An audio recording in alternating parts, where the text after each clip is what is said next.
City.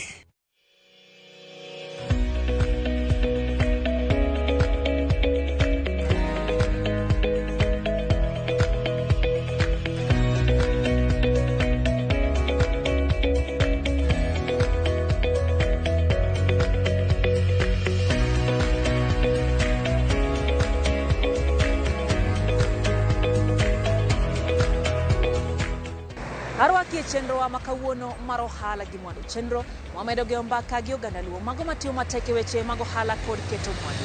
Awacho po singo marwa mano makelo twak makelo dongruok kaka oganda luo.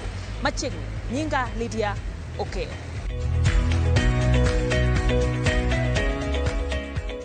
E chenro wa makawuono nyakoro magajwa mago mbaka gi wuod luo mongere kaka National Dongo matimo hala mar uso masinde mako duol laptops kachiel gi betich manotimo ne ng'ato. Ne walime kare matimo hala mantie Mark Street Center e bur Nairobi kendo go kode mbaka e yo machal kod ma.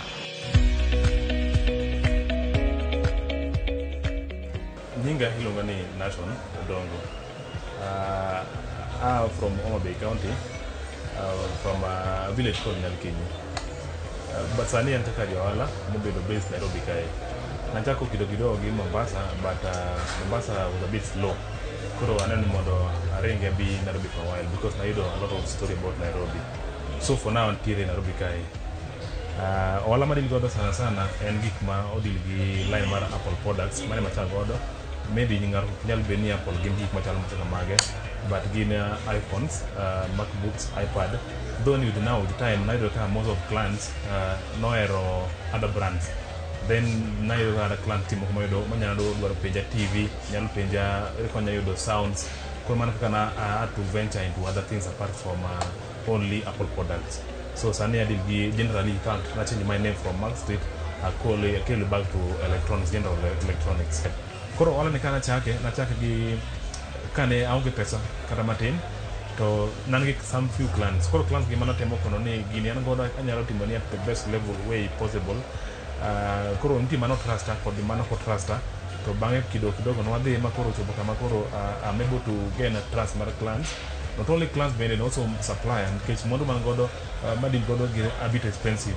Koro mondo me you have to bed gi trust gi client, you have to the client to trust you to give you something even worth 400,000 mondo me bange kata kimio client moro to ni adi mi gini to ko se chula to nyalo mi mokwongo kane oriemba tich nangi one of some court issues koro nagi kawo fingerprint mara koro ni me myself okana ka idindika anytime soon, but the only way man godo mondo me at least assist my family and our family generally is the only way is wala koro wala ka mana gini obed ka motivate ni aonge ka idindika tich mara reyo nti sibiga mang'eny mana graduate godo koro sibenagi thoth gi gionge tich ga nyaka ne wa graduate gipenjore nti moko mamanyo nti moko be let me say gindi connection or say megi away out lakini pogiro tich ko naona ni mane karito adi mana just the way this myself to the karito para kira ni the only way kai akanya ndika tich tena ka joma nigi garama na good conduct ni ndiki tich go okdigi koro na ni the only way is just to go this route martimo wala ange ben tiji mang'eny sana ma osebedo situation mantiere to ntimo oseluzo ma they can't easily chung malo mondo me at least gichaki to wanyalo wacho ni chung malo en gima tek kendo gima yot nikech odwaro tich matek kida chako gimoro odwaro nguvu mang'eny odwaro bende rieko mang'eny mondo me at least chung malo mondo me idhi mbele koro ang'eyo maber ni challenges to ng'eny mondo ng'ato chako gimoro but gima nyalo kono ng'ama nyalo bedo e hali mantiere kamae ni tema kar alimari kiki luzo nikech kata ko bene luzo to example chako gimoro to then okidhi ma you succeed gimane timono idhi yudo some experience manyalo learn from manyalo mondo me at least ikaw from commentator no you go to the next level koro watema uru try kitemo so you will be able to learn and then nyalo maybe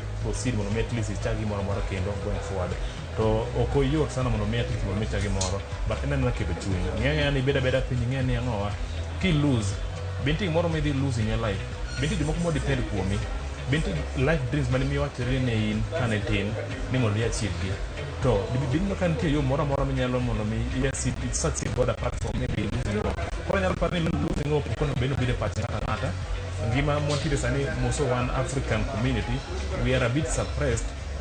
Most of us wae background mochan to kuponi wa dok piny nikech ng'eni kano nyuol ng'ato ng'ato Nyasaye noketo gimoro kuom ng'ato ni mondo mi succeed to kendo bende Nyasaye okohero ng'ato moro modhier.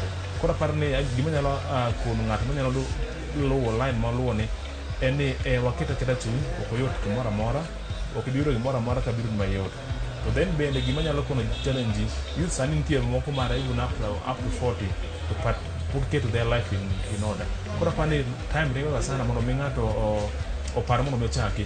It is time is moving faster. Koro gima nyalo challenge ng'ato kik wabed piny warito ni nitie thuolo moro madhi biro maber minyalo chake wandi, kata maybe pesa moro biro biro from somewhere big mamiyo dhi boost, kata maybe sirikal moro amora biro yier, kata maybe yier ng'ato gipare ng'ani kopo yier to dhi konyo community.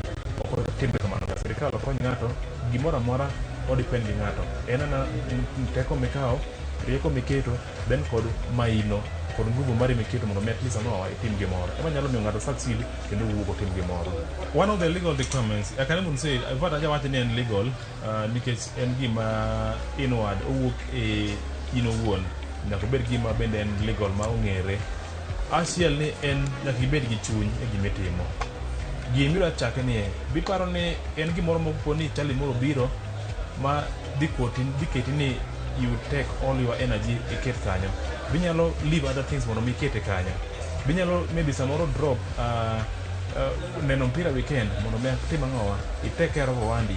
Bino ka samoro maybe binyalo kata maybe forgo orimbi kata mene ot to chulo rent mar market town. Koro en ne gimoro ni yani biero gimitimono.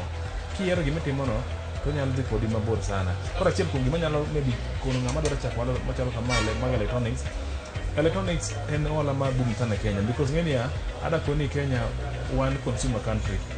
Most of the things mwayudo gin gik ma wang'iewo to tin sana en ma wauso. Koro in short ni gik madonjo electronics madonjo ng'eny, then most of them gin gik mar outsourced locally, but jok ma import things in fact they are gima tin sana ma import gik moko. Most people are self-made, but even self-made between there's a market gap because anya koni in a span of 2 years we are like this and we abok one mar even in the next 5 years where will it be? To inyalo compare maybe ngamo ondiki in 2 years back or we can compare them to once. Koro anya wacho ni achiel er gimi datimo no. Mar ariyo en gima nitie requirement moro amora electronics one gimoro nyaka yud ibed gi location. Anya wacho ni gi dho ngere wacho ni failure is in the mind. Same apply to success is in the mind. En kiketo chunye ne gini tek to definitely odhi bedo matek. Anyalo challenge joma dwaro mondo chaki. Nitie book moro manyalo advise starters, a book by Napoleon Hill called Think and Grow Rich. Gino anyalo ka brief about briefly about the book or maybe gima summarize about the book. Any gimoro amora king'ato kete pache onyalo time. Koro kiketo ni gimoro tek to definitely gino dhi bedo matek adier. To kiface gimoro ni gini en gima I can manage it easily, to dhi bedo very easily.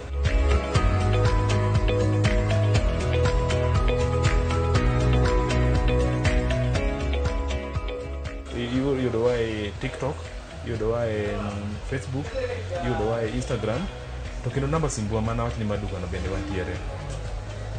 Then bende kidaro beno bichop physically kama wantiere, inyalo yudo on this building entiere along Tom Mboya, junction mar Tom Mboya gi Yaka Road, at a junction mar Geche madhi Mombasa Loan in Embasava.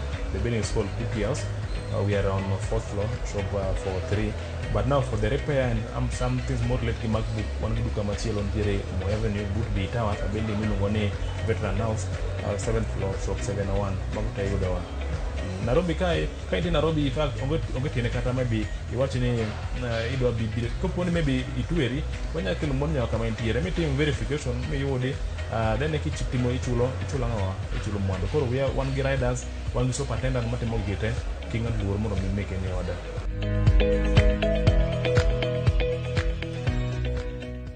Ateri nyake county ma Kisumu nyakoro Mongajwang kamwaro megi wuodlo mongere kaka Polo Tieno matimo hala mar usolen manengo gi ogonyore motisene metumba wala motime chimbo ma Kisumu ka bende ogete jogo ma onge ko thuolo mar dhi chirni mondo mi ging'iew lewni ne walime kare mar ohala chimbo mano kendo go kode mbaka e yo machal kod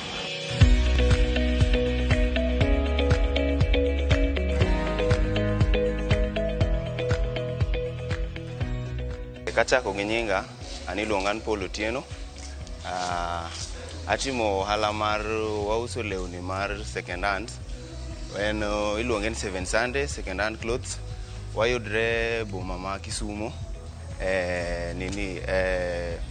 Oginga Odinga Street, man opposite Telcom shop.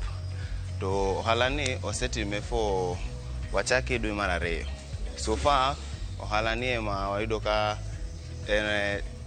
kalure go environment ma Kisumu ka wayudo ka nini mar market ma Kisumu gino yudo ka jo Kisumu wacho like the ichiro kaka Kibuye the kulrok mar kiyiero lewni tika kotek koro kano wabiro ga idea ni eno gine wasebedo go wawogo Nairobi wakele koni koro emo wabiro go koni alafu waketo gi kakineno stands gi kagintie ni koro ng'en kiseketi hanga kihang law to at least ngato nya yiere from that side. It's in opogre gi ng'aman Kibuye.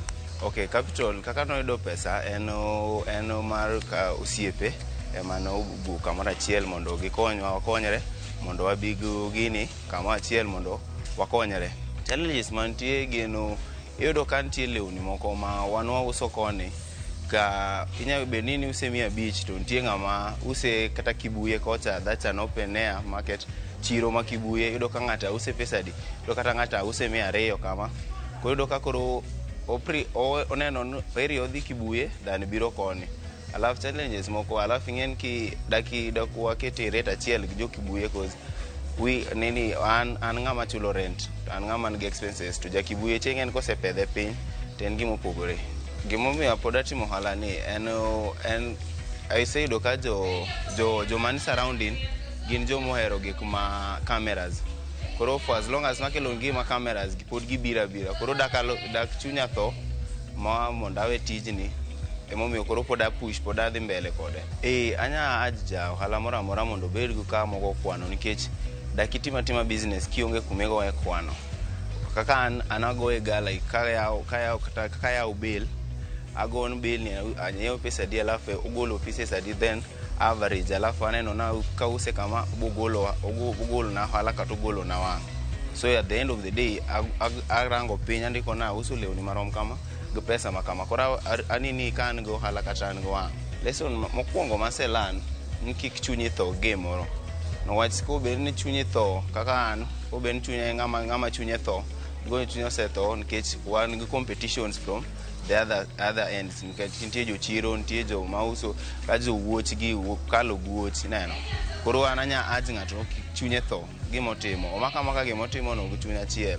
Ahero handa ni nikech nitie kaka ayudo profit no nitie en makoro pidha i town ka nikech obeno ongo hala ni gonyo andala kaka awacho ni mokwongo cha hala ni mapodanya yiero nikech kaka uso gik moko kaka uso gik ma cameras gi to yudo ka jo Kisumu do ng'e giwacho gano stare jaluo garama koro at least kin Kisumu ka at least and somehow profitable we can still do with it. Okay, an gima nyawacho en kama okay kaki wacho rowere mohero pesa manini alafu ikiparo ka wacho ni en tich madwa chuny ok dwa ngama ok en gima okelo nini at once en gima grow slowly like kaka singi sitijni emo pedha town kare machulo na rent ema pod arwakrae ema pod rwaka ema pod nitie gik matimo 1 2 3 dala an kaka nyajiwogi en obolure ge en kaen ngata chiel ama kanya ngata chiel dakitime kendi so obdware ki unyakre kata ji ang'wen kama alafu kelo nini uyu kama achiel so that mna uchoko kata na pesa moro tuchako go ubet go piny alafu umanyo kuma do you DS like bills kise yudo source from there imanyo kuma rental as in kuma our out alafu from there ikao stands gi nini alafu kita kama achiel alafu so that you start a business. Wakayo machoke chendoni maro hala gimondo nyakoro mga juang kata kamano. Kawaduogo wamanyano jao hala wa marjuma. Kikidhi mabor.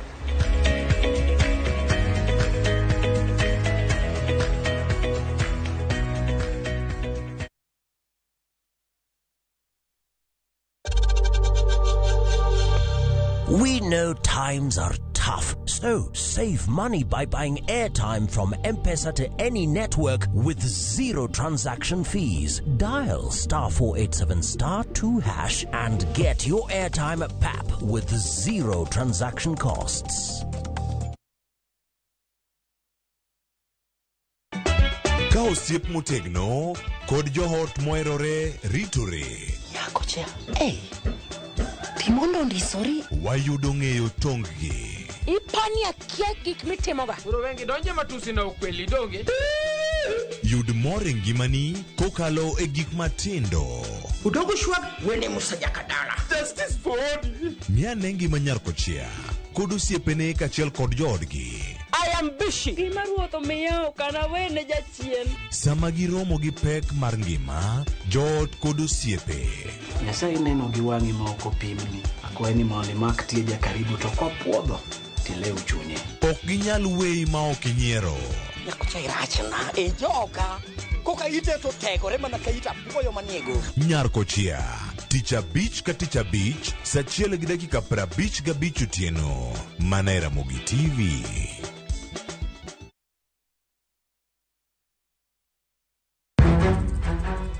Samoro hera biro gi lit kod kuyo. Akwaye ni mondo ng'wonna. Samoro hera biro kod luoro kata mana mirima. Ketoga singo mag mriambo kende. We ang'isi adier Sarabjit Singh. Hango na gimoro amora ka. To pende ini wacho miriambo. To samoro hera fwenyore kuom nyathi matin maonge ketho. Jogi paro ni pifo param ofua ahinya. To paronwa ni ok rach hero ng'ato kendo. Ok wachak wadhaw kendo. Mokwongo param dwaro ranyisi mar adier. Joot rito kendo joot nyalo kelo lit. Kaka nene chal ni podi iyo wang' koda. Dibed ni in podi paro gima an natimoni. Kata kamano, joot pod gin joot. Sarpanch ji. Dawe an madhi kuongo tugo. Asewacho ni an ema dhi kuongo tugo. Choti Sardani. Wuok tich nyaka ngeso saa 2:15 otieno. Mana e Ramogi TV.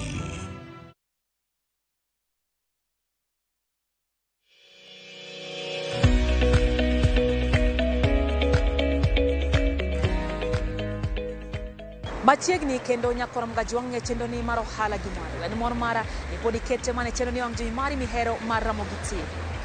Ekatimo hala makahawa wendani e county makiambu. Waromo pod nyaluo matimo hala maloso chio manyalu. Mago mitedo na jogo matere nyasi motisini outside catering. Ohala manotimo bang ohala moko manotimo no pudo. Kamotingo ohala maruso leuni kata mano maruso kanda mago maggo. Nyakoro mga juang Judy Omondi en ja ohala wa marjuma.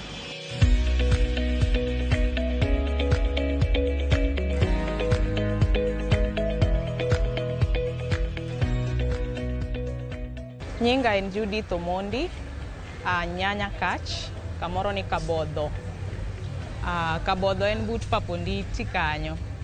Koro sani tadak Nairobi, ema time biashara mara. Yes, to kenda kamoro ni Ndhiwa. Ndhiwa nitiere Homa Bay County. Nachako biashara chon 2015. Nakuonga chako e dala mar Kisumu, na uso CDs. Magoyo wergi. Magoyo audio, DVD, ginigo na ya oduka. Kisumu kacha. Koro atima koro ka ochopo gimoro 2018 to jaduong' na noyudo tich Nairobi. Koro ne ok onyal weya Kisumu to biro Nairobi. Koro ne wadar te wabiro Nairobi. Kan wabiro Nairobi to nabedo piny taparo ni bet e ot ok roma. Nyaka tim biashara moro nikech ang'iyo timo biashara. Koro nakuonga chako gi lewni, bags mag mon gi, then gi modhi moko naketo matin e duka na moro kanyo, gik machalo duvet, keto bed sheets, naketo e duka kamoro achiel. Koro atimo gimoro 1 year, tok nane kadhi maber ahinya. Koro naduoga paro ni to ang'o manyalo chaka timo maber manyalo miya yuto maber, nikech mae samoro chopo ka ok chopo mwiso dwe monego be nachulo e rent mare to aonge gi pesano nikech ok auso. Koro ne miya tich matek. Koro naduoga paro ni kar mondo achandra go ohala ni, we atimra nade amany pesa kendo ayaw gimachielo nikech ok dang' achung' kamoro achiel. Iwacho ni kamiluokori ok ituoye. Koro nachiewo machaka aparo ohala mar chiemo nikech kama nantiere gi kama dake en kama oting'o nyithi skul. Nyithi skul ng'eny to gihero chiemo. Koro nawacho ni chiemo ni ema nyalo timo maber nikech en gima somo bende. Koro atime gi passion nikech en profession mara. Asome, adhi e skul. Koro nachako chiemo, aparo kamoro ni ok dhi maber to aparo wach chiemo, to aneno ni chiemo ni nyalo timona maber. Emomiyo koro nachako mar chiemo. Nying manachako mar chiemo iluongo ni Onagi. Onagi Foods. Gimomiyo nachake no Onagi, nadwaro ni mondo obed gimoro mar joluo nikech kama dake ok en joluo lilo wakikore. To nadwaro ni mondo kabila wa ong'e ni girwa moro yaw ka, mondo kata kokalo joluo oherore. Koneno kondik no Onagi, ong'e maber ni ma girwa, wadonja ng'iya ni tang'o moted ka. To sekonya nikech joluo te mantiere around biro chiemo ka, ging'e ni gik mitedo kanyo gin mag Onagi. Koro nakelo chiemo moko matin mag Onagi be mane gichamo chon kaka nyuka mogi, atedo rech, atedo omena, atedo alot mar susa gododo. Ohala dwaro kinda, mane lesson malan. Ohala dwaro kinda, ok odwar ng'ama chunye jok. Odwaro ni temo kawuono, inyalo yudo ni bedo kawuono kata odiochieng' mangima, ok iuso kata siling' achiel. Ka chunyi tin, dong' idhi weyo ni gini ok miya pesa mondo awe. Odwaro ng'at matimo kinda, kok iyudo kawuono, ichak item kiny, kata kiny no kok iyudo ichak item kendo, nikech odiochieng' moro to itimori nade nyaka iyudi. Kamano. Koro mane e gima ayudo ni ohala ok odwar ng'at ma chunye tin. Odwaro ng'at man gi chuny malach kendo gi ng'at ma paro be. Kiparo kawuono ni onego be natimo gini, to gino endo miye chunyi te to mondo mi time yo maber. Okay, steps to onge ma ng'ato nyalo luwo. To ka ng'ato dwaro chako ohala ni, kata odwa timo mana mar chiemo ni, matin ma in godo no chaka. Ng'ato nowacho ni ichaka. Kisechako, mang'eny go biro bang'e. Chak kata gi sende 10, kata mana gi kikombe 3. Sama idhi yudo pesa matin cha, idhi medo kata mana sende go, tidongori mos nikech onge gima wachako ga dichiel. Iwacho ga no okenge 1,000 chakore mana gi achiel. Ikuongi go okang' achiel kokichako wuoth kidhi. Ok dang' igo okenge go dichiel. Nyaka igo okang' achiel kiwuotho mos mondo ichop kumidwaro ni chopeno. Kata an pok achopo, pod awuotho. Mang'eni Nyasaye koyie to mbele kacha adhi bedo maber. Okay, chiemo en gima ji nyaka chiem. Odiochieng' ka odiochieng' ng'ato nyaka madh chai. Odiochieng' ka odiochieng' ng'ato nyaka cham kuon, nyaka ochiem. Koro emomiyo ohala mar chiemo ok nyal lewo. Kiyawo ohala mar chiemo ok onyal lewo. Yes, en gima nyaka dhi. Nyaka odhi adhiya, emomiyo ok anyal, ng'ama dwa yawo ohand chiemo ok anyal tame ni kik oyaw. Anyalo miye encouragement ni yawa nikech ok idhi diwo gi chiemo. Ng'ata madwaro mondo adhi akonye tedo kamoro, kata modwaro mondo mi adhi akonye wende moko. Chutho ahero ga ni gona simu nikech simu chopo piyo. Koro nambana an gi cards antiere godo mag ohala. Koro card gi be achiwo ga. Ng'ata maromo go tachiwo ni card na nika. Kapo ni iwinjo ng'at madwaro jatedo, itimore nade imiye. Koro an gi card, alando ga gige na gi bende Facebook. Aluongo na Nandisa Min Precious e Facebook. Koro kapo ni ng'ato dwara tahero ga ni mondo ogona simu nikech simu biro mapiyo moloyo gimoro amora. Namba na mar simu en 07 1 6 9 5 1 2 680.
Mae makelo e giko macheno makawuono mar ohala gi mwandu. En geno mar nyakoro mgajuang ni medo puonj makare kotenda gi magi momenyo ne chendo ni mar ohala gi mwandu.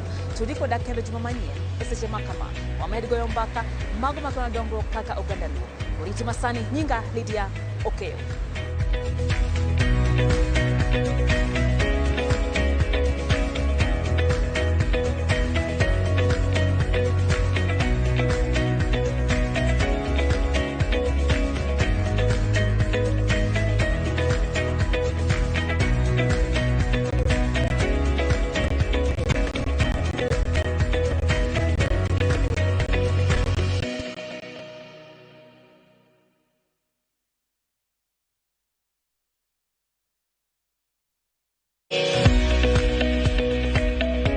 Yawagulu kata account mar kungu kawuono mondo ichop lek magi mag ohala. Obedi ya rohandi, mwandu ma itiyo godo ya bis, masinde kata dwaro mora mora mar ohala.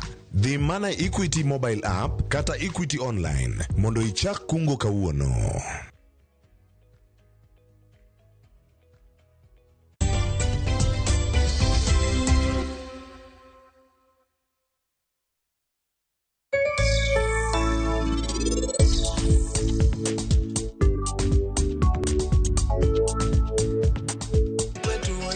Naivas Kikwetu Fiesta.